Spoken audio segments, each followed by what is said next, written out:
స్థానిక ఎన్నికల్లో ఏకగ్రీవాలకు అవకాశం ఇవ్వొద్దన్నారు వైఎస్ జగన్. ఏకగ్రీవాలకు అంగీకరించే కోఆర్డినేటర్లపై చర్యలు తప్పవని హెచ్చరించారు. కార్యకర్తలకు అండగా నిలబడాలని నేతలకు దిశానిర్దేశం చేశారు. ఓవైపు ఎన్నికలకు సిద్ధమవుతున్న సీఎం చంద్రబాబు బీసీ రిజర్వేషన్ల పేరిట డ్రామాలాడుతున్నారని విమర్శించారు. గతంలో కోర్టులు కొట్టేసిన రిజర్వేషన్లనే మళ్లీ తీసుకురావడం వెనుకున్న ఉద్దేశం ఏంటని ప్రశ్నించారు.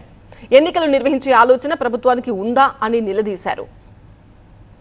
ఎక్కడైనా కూడా మీ నియోజకవర్గాలలో ఎక్కడైనా కూడా ఏకగ్రీవంగా ఎక్కడైనా ఎన్నిక జరిగితే మాత్రం నన్ను అడగాల్సిన పనుల క్యాండిడేట్ ఆ తర్వాత ఎన్నికల్లో పోటీ చేయడని మీరే గుర్తుపెట్టుకోండి. ఎక్కడైనా పోటీ జరగకోకుండా ఏకగ్రీవంగా ఇడిచిపెట్టినారంటే మాత్రం ఆ తర్వాత క్యాండిడేట్ ఎమ్మెల్యే ఎలక్షన్లో క్యాండిడేట్ కాడు అనేది గుర్తుపెట్టుకోండి. అంత ప్రస్ఫుటంగా అంత క్రిస్టల్ క్లియర్గా చెప్తా ఉన్నా. ప్రతి చోట పోటీ జరగాల. ఎన్నికలు అయిపోయిన తర్వాత కూడా నేను రిపోర్ట్లు తెప్పించుకుంటాను. కానీ ఒకవైపున కోర్టు కొట్టేసిన జడ్జిమెంట్లు ఇక్కడే ఉండగానే మరోవైపున ఈయన అదే జీవో మళ్ళా ఇచ్చి మళ్ళీ ఎన్నికలకు పోతా ఉన్నాడు. అంటే దాని అర్థం ఏంది?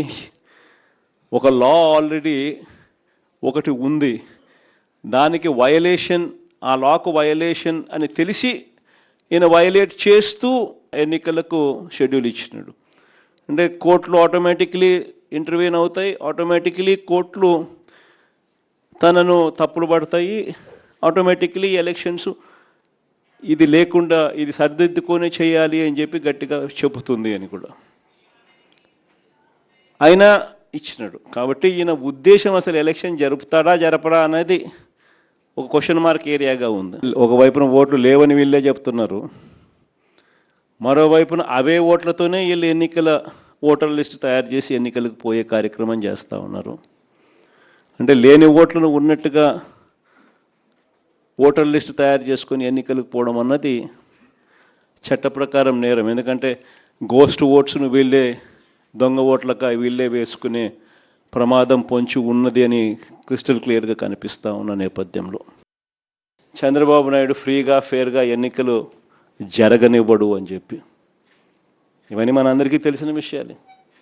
మొన్ననే మనం చూసినాం, ఉప ఎన్నికలు జరిగినప్పుడు ఎంపీటీసీ ఎంపీపీలు ఎన్నికలు కానీ మున్సిపాలిటీలు కానీ జెడ్పీ చైర్మన్లు కానీ మన కళ్ళ ఎదుటే మనం అంతా చూసాం.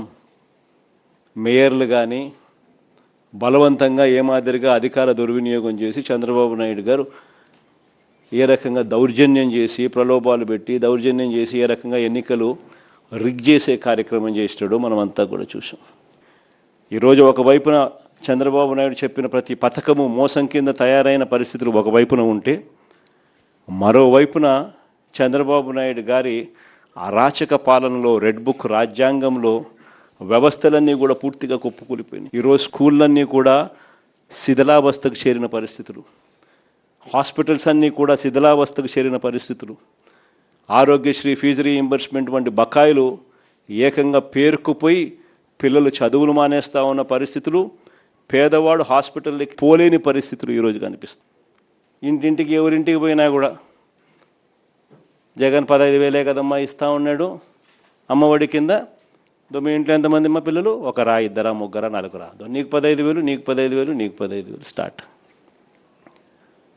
ఆ నుంచి స్టార్ట్ అయితే మనం చేసేది ఇంత, ఆయన చెప్పింది 3 ఇంతలు.